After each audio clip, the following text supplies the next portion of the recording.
Hi, this is Remembering the Past, the show where we talk about people who've died recently who've had a profound effect on our history, our society, or our culture. Tonight we're going to start out with Jimmy Piersall, who died recently at the age of 87, one of my favorite baseball players. The simple facts on Jimmy Piersall are that he played 17 years primarily with the Boston Red Sox. He broke in with the Red Sox in 1950, playing center field opposite Ted Williams in left. Ted Williams said he was the best defensive center fielder he ever saw. He was a good field, fair hitting, excellent base run outfielder, but he's best known as a ball player for the fact that he had a mental illness. Today they call it bipolar disorder, although they didn't know about that back then, and he had to be hospitalized for almost 2 months. He was always doing crazy things. He was getting in fights all the time. Once got in a big fight with Jim Bunning, whose podcast we just did. He ran the bases backward for his 100th home run. A little later in his career, he wore a Beatles wig and played the air guitar when he came to home plate. The other players taunted him unmercifully. They called him Goonie Bird. And they made his story into a well-known movie in 1957 called Fear Strikes Out, starring Karl Malden as his father and Anthony Perkins as Jimmy Piersall, which Jimmy Piersall hated. Here's a brief scene from that movie. I can still make it. It won't work anymore. I can't make it.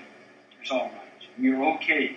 I'm trying, Dad. I'm really trying, but it's very hard, and it takes everything I got. Jim, listen. Dad, please. Listen to me. Always listen to me, haven't you? All my life, I've been splitting my gut to please you, and I never could. No matter what I do, it's not enough. Killing me. I'm trying to help you, Jim. No, you're not! You don't care about me. You never gave a damn. Win, Jimmy, win. That's all you ever cared about. And you're killing me. You've been killing me for years. Yes, you haven't. It's too much. I can't give you any more. I got nothing left to give. Now get out of here, Dad. Get away from me. Get away from me. Go on, get away from me. Away from me. Get out! A couple things here. Great performance by Anthony Perkins as a person with mental illness. That may have been the motivation for them to pick him to play Norman Bates in Psycho. But as I said, Jimmy Piersall didn't like it very much for a couple of reasons. One, because they overemphasized the conflict with his father. Two, because they made up a couple of scenes, including a very dramatic scene where Jimmy climbs the backstop. And three, although Anthony Perkins played the non-baseball part very well, let's just say he sort of hit and threw effeminately, and that also offended Jimmy Piersall. Anyway, Jimmy Piersall had a second career after baseball, and that was as a raconteur and as a broadcaster. He was an extremely funny guy. I met him a couple of times. Here he tells one of his great stories about the Yankees. One of his favorite sayings was, "I hated the Yankees from the day I came out of my mother's womb." We're playing a weekend series in New York. We used to play a 4-game series. And we won the first game. This is very unusual. We won the first game, second game. The first game a doubleheader on Sunday. The second game we're leading 5-0, top of the fifth. I'm going to be the third hitter. The first hitter is Jackie Jensen. He walks up to the plate, and Yogi is down to give his sign. He looks into the dugout in case he gives him the flip, which means knock him on his ass. So the first, down he goes. Now I'm watching this, and in those days I was an A-heart, and I could get a little excited. Now on the next pitch, Jensen drowns out, and Norm Zouch on deck. He was 6'6", a rookie. He goes up, and Yogi is down again. Casey gives him the flip, and down he goes. Boy, I think, what am I going to tell this Dago? I don't want to get hit with a pitch ball and have some other guy spending my insurance. So now, Zouchin pops up, and I'm on deck, and I get this helmet on. I was the first guy in the American League to wear the helmet. And they used to holler, "Hey, Goonie Bird, put a light on it, tweet, tweet." I was a goddamn coal miner. But I want to tell you how goony I was. I got $3,000 from the manufacturer for wearing it. Now Zouchin popped up, and I walk up to home plate with the bat in my hand. I'm really mad. I said, "Listen, Dago, if I get hit with a pitch ball, I'm going to hit you right on top of the head with this bat. And, I'll claim temporary insanity and get away with it." And Yogi, without even blinking an eyelash, looks up and he said, "Listen here, Piersall, you can dig in and take a good cut. The Yankees don't knock down lousy 200 hitters." He was teamed with Harry Caray doing White Sox games in the mid-70s, and I can say that was the best broadcasting duo ever. They knew baseball, they weren't afraid to say anything, and they were funny. Here they are singing happy birthday to some executive. To you, happy birthday, dear Ed Morris. Happy birthday to you. Boy, with that cap, he's really aged. Final word on Jimmy Piersall is from Barry Rosner of the Daily Herald. Jimmy Piersall did not get cheated. He would have enjoyed being thought of in that way, though ironically, when he was alive, he never stopped to think about what people thought of him. When he died, he left behind a legion of friends and fans who knew him as a player, a movie character, a TV broadcaster, a coach, and a radio personality. He also had many enemies, a result of telling the truth as he saw it from the time he was able to speak. In Chicago, he will be remembered most from the Harry and Jimmy Show, also known as White Sox broadcasts, where Harry Caray and Piersall were never shy about criticizing players, managers, coaches, and ownership, which led to numerous problems for both men. Harry would often say, "You're crazy, Jimmy," to which Piersall would respond, "And I have the papers to prove it." It was a nod to Piersall's well-publicized battle with mental illness as a young man.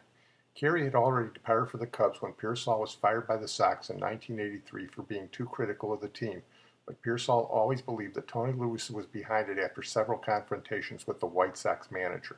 That was the essence of Jimmy. Say what he thought, to heck with the consequences. He found work as a roving outfield instructor with the Cubs in the mid-80s, but later joined WSCR 670 as a contributor several days a week. That led to more trouble, and the Cubs fired him in the fall of 1999 after 14 years with the organization. There was little doubt in his mind, or anyone else's, that his on-air comments left him without a job in baseball for the first time in 50 years. I've not made an awful lot of friends in my lifetime, but my dad once told me that if you have too many friends, you become a follower. Piersall told me in January 2000. Maybe I shouldn't have said some of the things I said, but when Dallas Green and Don Zimmer and Jim Fry were here, they always told me to speak up if I saw something wrong in the majors or the minors.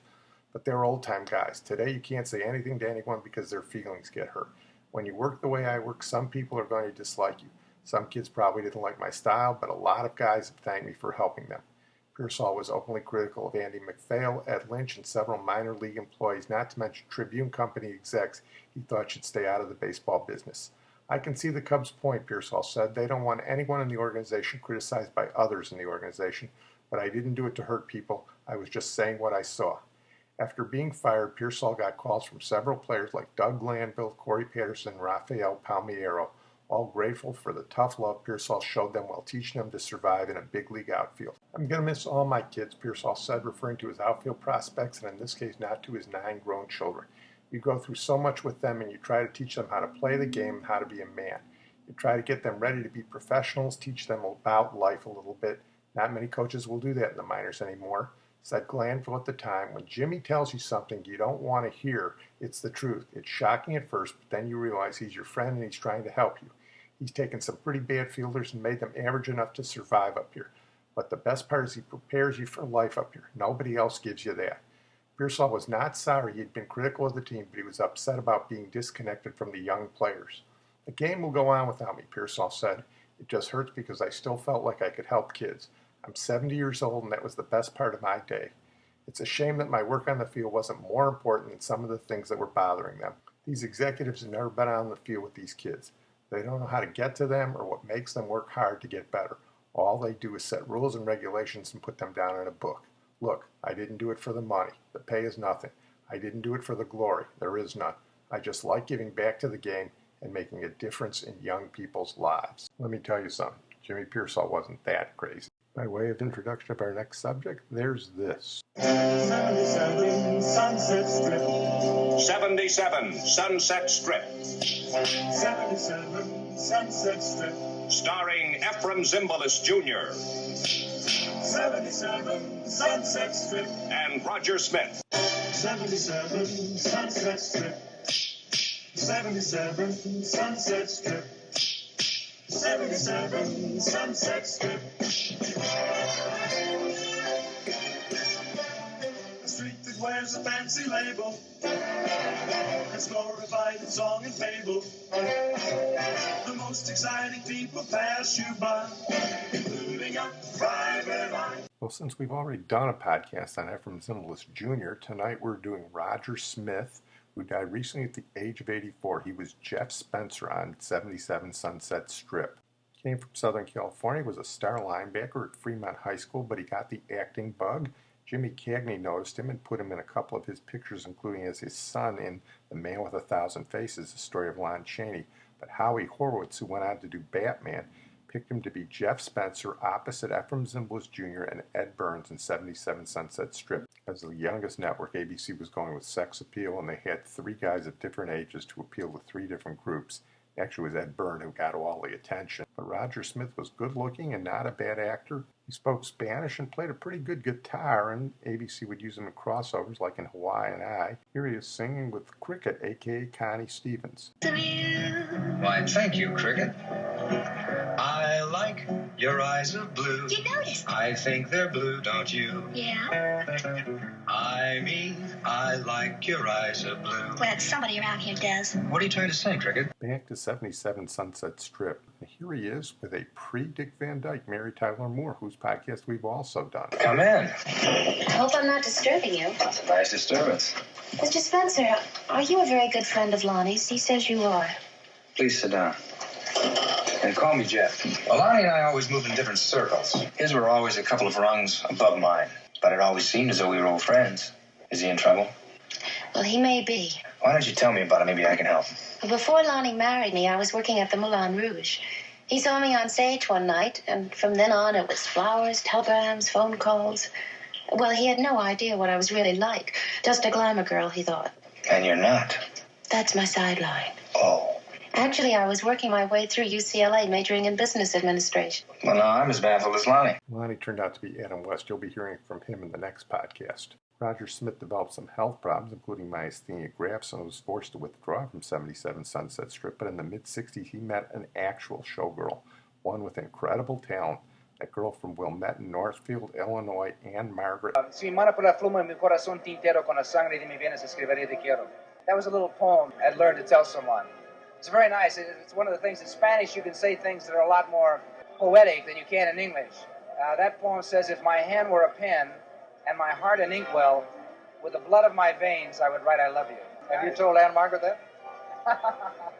No, seriously, have you told her that poem? Yes, I've told that poem. They married in 1967. He dropped out of showbiz to manage her career, and they had one of the most enduring marriages in Hollywood. They were both very religious, none of that partying stuff. You never saw either of them in the headlines. They did the Jerry Lewis telethon a couple of times to raise money for muscle diseases. And as I said, they were married for over 50 years.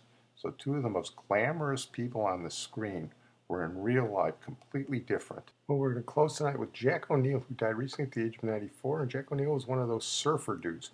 We've done Southern California surfer dudes before, but Jack O'Neill was one of the great surfers of Northern California. There's been a long-standing debate between Huntington Beach in the south and Santa Cruz in the north as to who's the real surf city. One of the differences between Northern California and Southern California is the temperature of the water, and Jack O'Neill is also known for his popularization of the wetsuit, which allows surfers to surf in colder water. Here is CBS Bay Area on the death of Jack O'Neill. Well, the surfing world has lost a legend. Not only was he a surfer, he was known around the globe for his trademark wetsuits. And IB's Maria Medina reports from Santa Cruz, where Jack O'Neill lived and worked for decades. He was just a great mind. He was a great man. He had a great spirit. In Santa Cruz, the man with the eye patch and the beard was a familiar face. But to the surf community, family, and friends, He was a giant of the surf industry. He was a pioneer of the surf industry. Jack O'Neill was a legend. But it's a very sad day. I mean, he, to me, was a giant in the world of the ocean. O'Neill passed away at his Pleasure Point home, a home where he had a clear view of surfers wearing the wetsuit he invented decades ago. I'm just a new surfer, but I plan to enjoy his innovation, for years. O'Neill pioneered the wetsuit in his kitchen at home. He opened his first surf shop in Ocean Beach before opening another shop and moving to Santa Cruz. Today, the O'Neill brand is featured all over the world. I'm really impressed with the kind of legend he created. Today, as news spread of his passing, mourners stopped by his home. Jack O'Neill was 94. He'll live on in the waves around Santa Cruz. I mean, it was a great life, a well-lived life. Well, you can't do much better than that. I'm going to close on that note. I want to thank my producer and IT genius, Sid Tepps. And as a final tribute to Jack O'Neill, we're going to play the definitive surfing song from Dick Dale and his Deltones, Miserlou.